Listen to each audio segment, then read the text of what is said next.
சமூக சொந்தங்களுக்கு வணக்கம் மற்றும் ஒரு போர் நிலவரம் தொடர்பான காணொளியூடாக இணைந்திருக்கிறோம். இந்த காணொளியில் என்ன பார்க்க இருக்கிறோம் என்றால், ஹமாஸ் படைகளின் அக்டோபர் தாக்குதல் பின்னணியில் அமெரிக்க கோடீஸ்வரர் வெளியான பகீர் தகவல், ட்ரம்புக்கு விடுக்கப்பட்ட பகிரங்க கொலை மிரட்டல், எதற்கும் தயார் நிலையில் ஈரான் ராணுவம், சிதறும் அமெரிக்க தளம் டியாகோ கார்சியாவுக்கு ஈரான் வைத்த குறி, ஈரானுடனான போர் தற்கொலைக்கு சமம், அமெரிக்க போர் வெறியர்களை எச்சரிக்கும் டக்கர் ஹார்ட்சன், அமெரிக்காவுடனான வரவிருக்கும் பேச்சுவார்த்தைக்கான முக்கிய கோரிக்கைகளை வெளியிட்ட ஈரான், ஐரோப்பாவின் அடுத்த தலைவராகும் இமானுவேல் மேக்ரோன் போன்றதான ஆன்மீக செய்திகள் குறித்து விரிவாக பார்க்கலாம். இதற்கு முன்னர் நீங்கள் உங்களுடைய சேனலை தினமும் பார்வையிடும் பார்வையாளரா அல்லது புது பார்வையாளரா என்பதை கீழிருக்கும் கமெண்ட்ஸ் பக்கத்தில் மறக்காம பதிவிடுங்க. அத்துடன் முதன்முறையாக எங்களுடைய சேனலை பார்வையிடுகிறீர்கள் என்றால் சப்ஸ்கிரைப் பண்ணி உங்கள் ஆதரவை வழங்குங்க. வாங்க காணொளிக்குள் போகலாம். இஸ்ரேலில் ஹமாஸ் படைகள் முன்னெடுத்த அக்டோபர் தாக்குதல் தொடர்பில் பாலஸ்தீன வம்சாவளி அமெரிக்க கோடீஸ்வரர் மீது பாதிக்கப்பட்டவர்கள் வழக்கு தொடர்ந்திருக்கிறார்கள். உலகின் தலைசிறந்த தலைவர்களில் ஒருவர் என்று ஒரு காலத்தில் அடையாளப்படுத்தப்பட்ட பசார் மஸ்ரி என்பவர் மீதே தற்போது வழக்கு தொடரப்பட்டிருக்கிறது. ஹமாஸ் படைகள் இஸ்ரேல் எல்லையில் தாக்குதலை நடத்துவதற்கு தேவையான உள்கட்டமைப்பை கட்ட அனுமதித்ததாக பசார் மஸ்ரி மீது குற்றம் சாட்டப்பட்டிருக்கிறது. அக்டோபர் 7 நடந்த தாக்குதலை அடுத்தே இஸ்ரேல் ராணுவம் போர் பிரகடனம் செய்ததோடு பழிவாங்கும் நடவடிக்கையாக முன்னெடுக்கப்பட்ட மிக மோசமான தாக்குதலில் கொல்லப்பட்ட பாலஸ்தீன மக்களினுடைய எண்ணிக்கையும் 50,000 கடந்திருக்கிறது. சமீபத்தில் இஸ்ரேல் ராணுவம் வெளியிட்டிருக்கின்ற விசாரணை அறிக்கையில் சம்பவத்தன்று கொல்லப்பட்ட இஸ்ரேல் மக்களின் எண்ணிக்கை 380 இருக்கலாம் என்றும், பாதிக்கப்பட்டவர்கள் அனைவரின் குடும்பத்தினருடனும் நேரடியாக விசாரணை முன்னெடுத்ததாகவும் குறிப்பிட்டிருந்தார்கள். தற்போது வழக்கு தொடரப்பட்டிருக்கின்ற பசார் மஸ்ரி என்பவர் கட்டுமான நிறுவனங்களை நடத்துகின்ற பெரும் கோடீஸ்வரர் ஆவார். காசாவில் தமது நிலத்திற்கு கீழே ஹமாஸ் படைகள் சுரங்கப்பாதைகள் நிறுவுவதை அவர் அறிந்திருந்தார் என்றும், இங்கிருந்தே இஸ்ரேல் மீது ராக்கெட் தாக்குதல்கள் நடத்தப்பட்டிருப்பதாகவும் புகார் மனுவில் குறிப்பிடப்பட்டிருக்கிறது. இதே சுரங்கப்பாதையில் தான் இஸ்ரேலிய பணைய கைதிகளை தங்க வைத்ததோடு ஆயுதங்களையும் ஹமாஸ் அமைப்பினர் சேமித்து வைத்திருந்திருக்கிறார்கள். உலக பொருளாதார மன்றத்தால் நாளைய உலகளாவிய தலைவராக மஸ்ரி அடையாளப்படுத்தப்பட்டிருந்தார். தன் மீதான குற்றச்சாட்டுகள் ஆதாரமற்றவை என்று கூறி வழக்கை தள்ளுபடி செய்யவும் அவர் கோரிக்கை வைத்திருக்கிறார். அவருடைய அலுவலகம் வெளியிட்டிருக்கின்ற அறிக்கையில், அவரோ அல்லது அவருடைய நிறுவனங்களோ ஒருபோதும் சட்டவிரோத நடவடிக்கைகளில் ஈடுபடவில்லை என்பதோடு வன்முறை மற்றும் போர்க்குணத்திற்கு ஆதரவளிக்கவில்லை அப்படின்னு சொல்லியும் விளக்கம் அளித்திருக்கிறது. இந்த நிலையில் வாஷிங்டனில் மஸ்ரிக்கு சொந்தமாக குடியிருப்பு இருப்பதால் வாஷிங்டனில் இருக்கின்ற பெடரல் மாவட்ட நீதிமன்றத்தில் வழக்கு தாக்கல் செய்யப்பட்டிருக்கிறது. மேலும் அக்டோபர் 7 தாக்குதல் நடக்கப் போகிறது என்பது மஸ்ரிக்கு தெரியும் என்று இந்த வழக்கில் குற்றம் சாட்டப்படவில்லை. மாறாக ஹமாஸ் படைகள் ஆயுதங்களை சேமித்து வைத்திருந்தது அவருக்கு தெரியும் என்று மட்டுமே குற்றம் சாட்டப்பட்டிருக்கிறது. அத்துடன் காசாவில் மஸ்ரியின் முதலீடுகள் ஹமாஸ் படைகளுக்கு நேரடியாக பயனளித்ததாகவும் வழக்கில் குறிப்பிடப்பட்டிருக்கிறது. மேலும் மஸ்ரியின் 2 ஹோட்டல்களை ஹமாஸ் படைகள் தங்களுக்கு சாதகமாக பயன்படுத்தி இருப்பதாகவும் குறிப்பிடப்பட்டிருக்கிறது. குறித்த ஹோட்டல்கள் இரண்டுமே இஸ்ரேல் தாக்குதலில் தரைமட்டமாக்கப்பட்டிருக்கிறது. ஹமாஸ் படைகளினுடைய அக்டோபர் தாக்குதலால் பாதிக்கப்பட்டதாக கூறுகின்ற 200 பேர்கள் இணைந்தே மஸ்ரி மீது வழக்கு தொடர்ந்திருக்கிறார்கள். மஸ்ரியின் முன்னாள் வணிக கூட்டாளியான இயல் வால்ட்மேன் என்பவரும் வழக்கு தொடர்ந்திருக்கின்ற 200 பேரில் ஒருவர் என்று கூறப்படுகிறது. இதற்கிடையே ஈரானிலிருந்து வெளியாகின்ற நாளேடு ஒன்றில் பகிரங்கமாக ஜனாதிபதி டொனால்டு டிரம்புக்கு கொலை மிரட்டல் விடுக்கப்பட்டிருக்கின்ற நிலையில் ஈரான் ராணுவம் முழு உஷார் நிலையில் நிறுத்தப்பட்டிருக்கிறது. ஈரான் மீது குண்டுவீச்சு தாக்குதல் குறித்து மிரட்டல் விட்டிருந்த டிரம்புக்கு ஈரான் நாளேடு ஒன்று பதிலடியாக கொலை மிரட்டல் விடுத்திருக்கிறது. இதையடுத்தே அமெரிக்கா தாக்குதல் தொடங்கலாம் என்ற அச்சத்தில் ராணுவத்தை தயார் நிலையில் ஈரான் நிறுத்தியிருக்கிறது. ஈரானின் உச்ச தலைவர் அயதுல்லா அலி கமேனியும் ஈரானின் ராணுவத்தை தயார் நிலையில் வைத்திருக்க ஆணையிட்டு இருப்பதாக கூறப்படுகிறது. நேரடி பேச்சுவார்த்தை நடத்தி புதிய அணுசக்தி ஒப்பந்தத்தில் கையெழுத்திடவோ அல்லது ராணுவ நடவடிக்கையை எதிர்கொள்ளவோ ட்ரம்ப் நிர்வாகத்தால் ஈரானுக்கு கடுமையான காலக்கெடு விதிக்கப்பட்டது. ஆனால் ட்ரம்பினுடைய கோரிக்கைகளுக்கு உட்பட கமேனி கடுமையாக மறுத்துவிட்டார். ஈரான் அமெரிக்காவுடன் நேரடி பேச்சுவார்த்தைகளில் ஈடுபடாது என்றும் அவர் பதிலளித்திருந்தார். அந்த அவமதிப்பால் கோபமடைந்த ட்ரம்ப் ஈரானுக்குள் புகுந்து தாக்கப் போவதாக மிரட்டல் விடுத்தார். ஈரான் தன்னுடைய கொள்கைகளுக்கு இணங்கி அமெரிக்காவுடன் புதிய அணுசக்தி ஒப்பந்தத்தை மேற்கொள்ள மேற்கொள்ளாவிட்டால் முன்னெப்போதும் இல்லாத வகையில் அதன் மீது குண்டு வீசுவதாக ஜனாதிபதி ட்ரம்ப் சூளுரைத்திருந்தார். இந்த நிலையிலேயே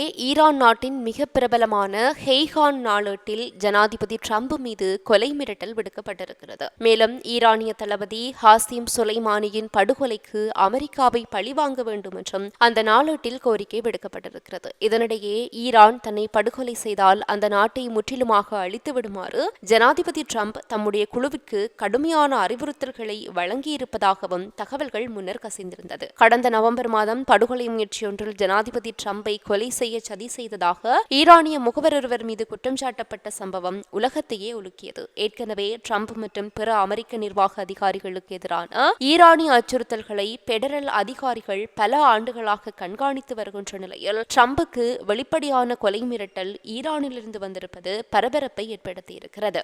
இத்தகைய ஒரு நிலையில் 2025 மார்ச் மாதத்தினுடைய நடுப்பகுதியில் அமெரிக்கா இந்திய பெருங்கடலில் இருக்கின்ற ஒரு தளமான டியாகோ கார்சியாவிற்கு 6 B-2 ஸ்டெல்த் குண்டுவீச்சு விமானங்களை அனுப்பியது. இது அமெரிக்காவிடம் இருக்கின்ற B-2 குண்டுவீச்சு விமானங்களில் 3 ஒரு பங்காகும். இதேவேளை நடான்ஸ் மற்றும் போர்டோவில் இருக்கின்ற ஈரானின் யுரேனியம் செறிவூட்டல் தளங்கள் மீது நீண்ட தூர தாக்குதல்களை நடத்துவது பற்றி யோசிக்குமாறு இஸ்ரேலிய அதிகாரிகள் ட்ரம்ப் நிர்வாகத்திடம் கேட்டுக்கொண்டதாக கூறப்படுகிறது. இது ஈரானின் ஏவுகணை மற்றும் அணுசக்தி திட்டங்களில் இருந்து அதிகரித்து வருகின்ற அச்சுறுத்தலை எவ்வாறு கையாள்வது என்பது குறித்த பழைய கவலைகளை மீண்டும் எழுப்பியிருக்கிறது. இந்த நிலையில் இஸ்லாமிய புரட்சிகர காவலர் படை ஜனவரி மாதத்திலிருந்து அதன் 3வது நிலத்தடி ஏவுகணை தளத்தை வெளிப்படுத்தியது. இந்த வசதி பாலிஸ்டிக் மற்றும் குரூஸ் ஏவுகணைகளால் நிரம்பியிருக்கிறது மற்றும் அதன் எதிரிகளுக்கு ஒரு தெளிவான எச்சரிக்கையாகவும் இது கருதப்படுகிறது.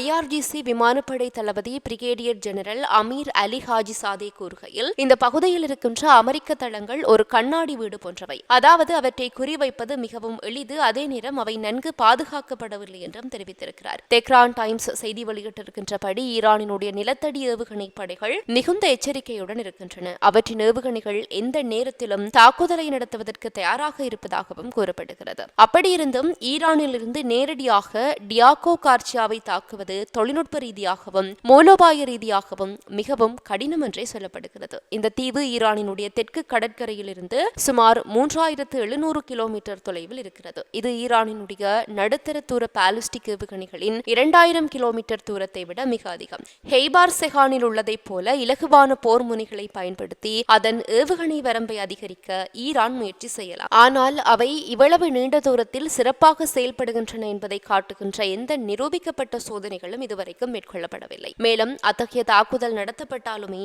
அது உண்மையிலேயே சேதத்தை ஏற்படுத்துவதற்கு பதிலாக ஒரு குறியீட்டு ரீதியான தாக்குதலாகவே இருக்கும் என்று கூறப்படுகிறது. கடலில் இருந்து ஏவுகணைகளை ஏவுவது மற்றொரு சாத்தியமான வழியாக ஈரானுக்கு இருக்கலாம். இருப்பினும் ஈரானினுடைய வழக்கமான கடற்படை இதுபோன்ற ஆபத்தான பணிகளை மேற்கொள்ள போதுமானதாக இல்லை என்று கூறப்படுகிறது. அதற்கு பதிலாக ஈரான் இந்த வகையான பணிகளுக்கு ஷாஹித் மக்தவி போன்ற மாற்றியமைக்கப்பட்ட வணிக கப்பல்களை பயன்படுத்த தொடங்கியிருக்கிறது.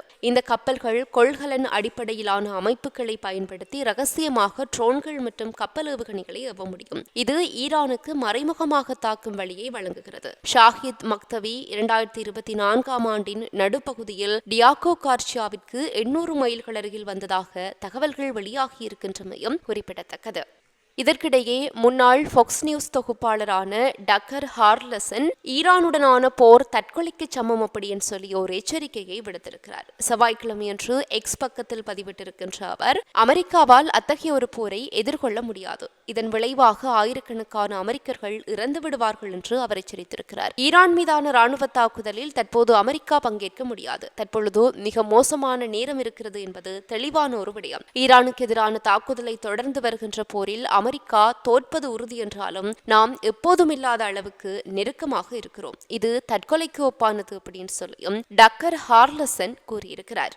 இந்த விடயங்களுக்கு நடுவே சனிக்கிழமை ஓமானில் தொடங்க இருக்கின்ற அமெரிக்காவுடனான பேச்சுவார்த்தையில் ஈரானினுடைய முக்கிய கோரிக்கைகளை ஈரான் அரசாங்க செய்தி தொடர்பாளர் பதேமே மொஹஜெரானி விளக்கியிருக்கிறார். ஈரான் எப்போதும் பேச்சுவார்த்தையில் நம்பிக்கை கொண்டிருக்கிறது என்றும், மறுபக்கம் மரியாதைக்குரிய மொழியில் பேசுகின்ற வரை ஈரான் பேச்சுவார்த்தையில் ஈடுபட தயாராக இருக்கிறது என்றும் கூறினார். வெளியுறவு அமைச்சரால் அறிவிக்கப்பட்ட வர இருக்கின்ற பேச்சுவார்த்தைகள் ஓமானில் மறைமுகமாக நடைபெறும் என்றும் அவர் வலியுறுத்தி இருக்கிறார். இந்த பேச்சுவார்த்தைகளில் எங்களுக்கு அவர்களுக்கு மிக முக்கியமானது தேசிய நலன்களை பாதுகாப்பதும் ஈரானிய மக்களினுடைய முக்கிய கோரிக்கைகளை நிவர்த்தி செய்வதுமாகும் என்றும் மொஹஜரானி அடிக்கோடிட்டு காட்டியிருக்கிறார். பேச்சுவார்த்தை நடத்தும் ஒரு தரப்பினராக இந்த பேச்சுவார்த்தைகளை சமாதான நிலைப்பாட்டுடனும் பகுத்தறிவு மனநிலையுடனும் நாங்கள் அணுகுகிறோம். நமது தேசிய நலன்களை பாதுகாக்கும் மற்றும் நமது மக்களின் நிலைமையை மேம்படுத்தும் ஒரு செயல்முறையை நோக்கமாக கொண்டிருக்கிறோம் என்றும் அவர் குறிப்பிட்டிருக்கிறார்.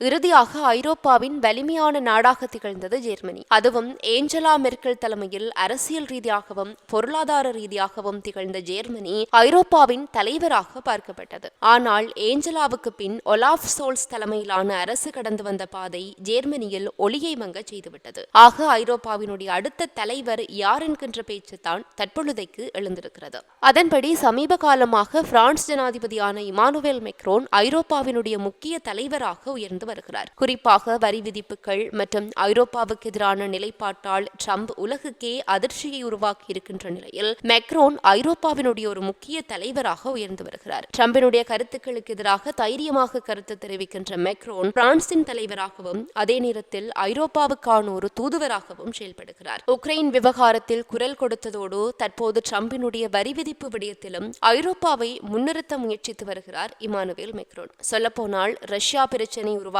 பட்சத்தில் ஐரோப்பாவின் பாதுகாப்புக்காக தன்னுடைய அணு ஆயுத பாதுகாப்பையும் பகிர்ந்து கொள்ளவும் தயாராக இருப்பதாக அவர் அறிவித்தார். இந்த நிலையில் இமானுவேல் மெக்ரோன் ஐரோப்பாவின் அடுத்த தலைவராக கருதப்படுவாரா என்கின்ற கேள்வி எழுந்திருப்பதில் வியப்பில்லை என்றே கூறுகிறார்கள் அரசியல் வல்லுநர்கள். இத்துடன் இந்த காணொளி நிறைவு பெறுகிறது. இந்த காணொளி பற்றிய உங்களுடைய கருத்துக்களை கீழே இருக்கிற கமெண்ட்ஸ் பக்கத்தில் பதிவிட்டு சொல்லுங்க. மற்றும் ஒரு காணொளி வாயிலாக சந்திக்கலாம். தொடர்ந்தும் சமூகத்தோடு இணைந்திருங்கள். இது போன்ற பல செய்திகளை தெரிந்து கொள்ள நம்முடைய சமூக மீடியா யூடியூப் சேனலை சப்ஸ்கிரைப் செய்து அருகிலுள்ள பெல் பட்டனை கிளிக் செய்யுங்கள். மேலும் செய்திகளை உடனுக்குடன் தெரிந்து கொள்ள சமூகமீடியா.com என்ற இணையதளத்தின் வாயிலாக எங்களுடன் இணைந்திருங்கள்.